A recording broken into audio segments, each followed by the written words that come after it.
ये first video में हमने पूरी मार्किंग्स ले ली थी और मैंने आपको कहा था कि मैं आपको कुछ तरीके से निमोनिक से हेल्प करूंगी।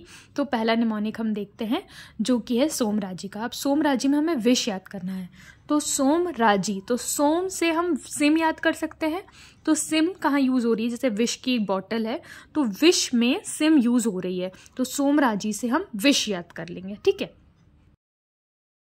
घृत और तेल व्यापद में हमें कन्फ्यूजन होता है कि पिंड्या किस में है। तो अब देखिए मैं आपके लिए एक बता दे रही हूँ कि जैसे तेल की बोतल दिख रही है उसमें नीचे देखेंगे आप तो पिन है, तो तेल से याद रख लेंगे हम कि जो तेल है उसमें पिन है, तो पिंड्याक, तक्र पिंड्याक सिद्धि अवागु होगा तेल व्यापद में। ठीक है। तो फिर घृत में क्या होगा, सिर्फ तक्र सिद्धि अवागु, तो पिंड्याक से याद रखेंगे पिन, और पिन आपने देखी तेल के बॉटल के अंदर। अब बात आती है कि ग्राही, ग्राही से याद रखेंगे घर, तो आपको घर दिख रहा है, घर के ऊपर क्या तीन चीज़ें दिख रही है, एक तो आम दिख रहा है, एक जामुन दिख रही है और तीसरी दिख रही है बिल्ली।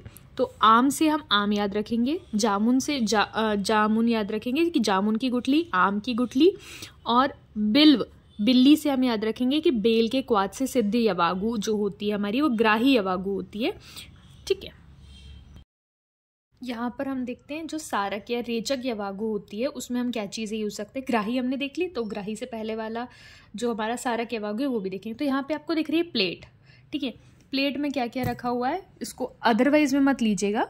उसमें रेचक के लिए जो पॉटी का साइन है वो यूज़ किया है, मांस खाते हैं हम उसके लिए, तो उसके लिए मांस यूज़ करा है, और शाक से पत्ती यूज़ करी गई है। ठीक है। तो वर्चो निरस्यति वर्ड याद रखना है, तो वर्चो निरस्यति से ये जो इमोजी है वो लेंगे।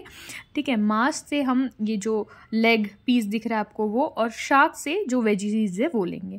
जस्ट फॉर निमोनिक्स याद रखना ज़रूरी है, हंसना नहीं। नेक्स्ट दो रूक्षणार्थ पेया है, उसमें हमको रूक्षण करना है, तो रूक्षा से रिक्शा याद रख सकते हैं, जो रिक्शा आपको दिख रही है।